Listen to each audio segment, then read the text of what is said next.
লগাখিনি অলৰেডি মিডিয়াত কৈছোৱে মোৰ ক'ব লগা সেইখিনিয়ে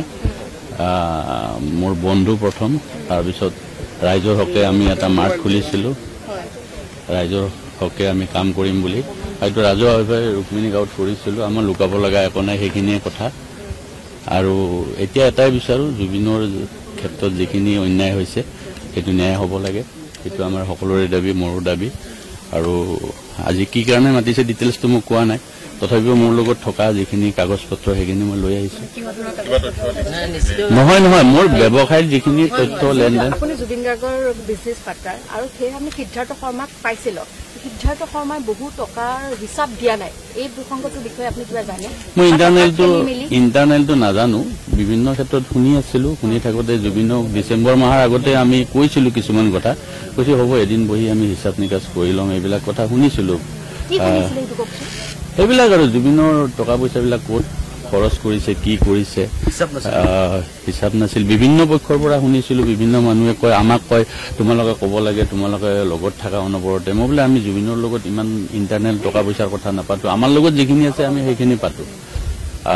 তাৰপিছত জুবিনক কৈছিলোঁ আমি যে তুমি এইবিলাক ঠিক ঠাক কৰি লোৱা এই যেতিয়া কাহিলীপাৰাৰ সেই মাটি টুকুৰা কিনাৰ ক্ষেত্ৰত নহয় খাৰগুলিৰ মাটি দি কিনিব নোৱাৰিলে তেতিয়া তাৰমানে কৈছিলোঁ যে তোমাৰতো পইচা থাকিব লাগিছিল এই মই চোৱাই নাই ৰ'বা সেইবিলাক চাম আৰু পইচাৰ ক্ষেত্ৰত ইমান গুৰুত্ব দিয়া নাছিলে জুবিনে সিদ্ধাৰ্থৰ কথা অহা নাছিলে তেতিয়া যে পইচাৰ ক্ষেত্ৰত আহিছিলে চাব দিছিলোঁ আমি মানে হিচাপটো নাই বুলি কোৱা নাই কৈছে হিচাপটো চাম বুলি কৈছিলে আৰু চাম বুলি কৈছিলে এতিয়া ইণ্টাৰনেলটো ইমানটো নাজানো অফিচ হ'ল আৰু এবছৰৰ বেছি হৈ গ'ল আৰু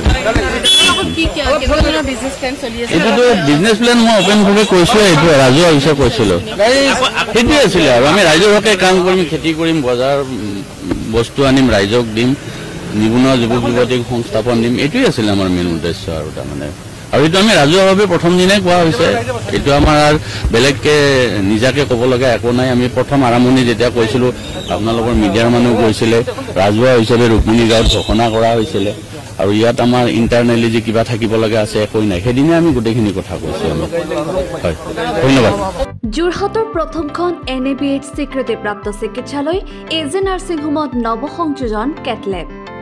৯৬খন বিচনাযুক্ত neurology nephrology urology medicine OBSN gynaecology orthopaedics paediatrics cardiology প্ৰতিটো বিভাগৰে নিয়মীয়া OPDৰ লগতে ডায়ালিচিছৰ সুবিধাযুক্ত চিকিৎসালয়খনত সংযোজন কৰা হৈছে হৃদৰোগীসকলৰ বাবে অত্যাধুনিক কেটলেব য'ত মুখ্য চিকিৎসক হিচাপে আছে অভিজ্ঞ কাৰ্ডিঅলজিষ্ট ডক্টৰ গৌতম দাস আৰু তেখেতৰ সহযোগীসকল ইতিমধ্যে যোৰহাটস্থিত চিকিৎসালয়খনত প্ৰথমবাৰৰ বাবে সম্পন্ন হৈছে এনজিঅগ্ৰাফি আৰু এনজিঅপ্লাষ্টি ইয়াৰ লগতে 12খন বিচনাযুক্ত ICU নিঅ'নেটাল ICU তথা মাল্টি স্পেচিয়েলিটি হস্পিটেল হিচাপে তিনিটাকৈ মডুলাৰ OTৰ উপৰিও 24 ঘণ্টাই ৰাইজৰ বাবে উপলব্ধ এক্স-ৰে আল্ট্ৰাছাউণ্ড আৰু চিটি স্কেনৰ লগতে অত্যাধুনিক চিকিৎসা সেৱা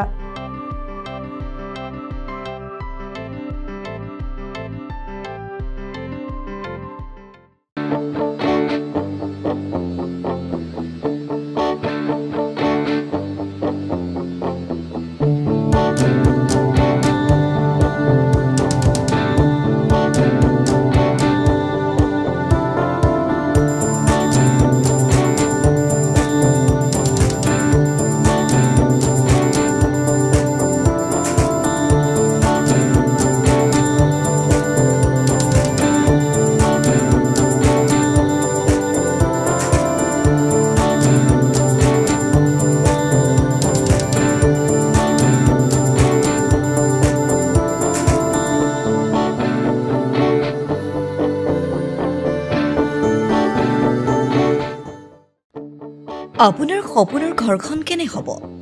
আপোনাৰ সন্তান আৰু আপোনজনৰ সৈতে কেনেদৰে কটাব আপোনাৰ আজৰি সময় এই সকলোবোৰ সমস্যাৰ সমাধান লৈ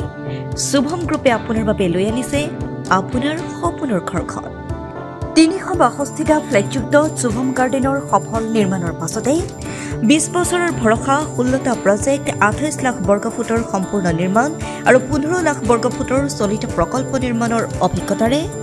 যোৰহাটত শুভম গ্ৰুপে নিৰ্মাণ কৰিছে দ্বিতীয়টো প্ৰজেক্ট শুভম পাৰ্ক অত্যাধুনিক সা সুবিধাৰে নিৰ্মিত শুভম পাৰ্কত আপোনাৰ আৰু আপোনাৰ সন্তানৰ বাবে থাকিব club, badminton court, community hall, kids play area, splash pool আৰু জিম ক্লাব।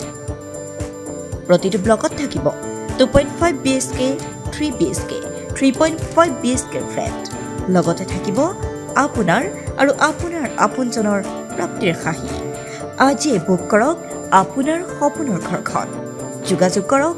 6003301010 নম্বৰত। আমাৰ ঠিকনা সোণাৰীগাঁও, তৰজান, যোৰহাট 785001। 6000ৰো অধিক বাসিন্দাৰ ভৰসা শুভম গ্ৰুপ।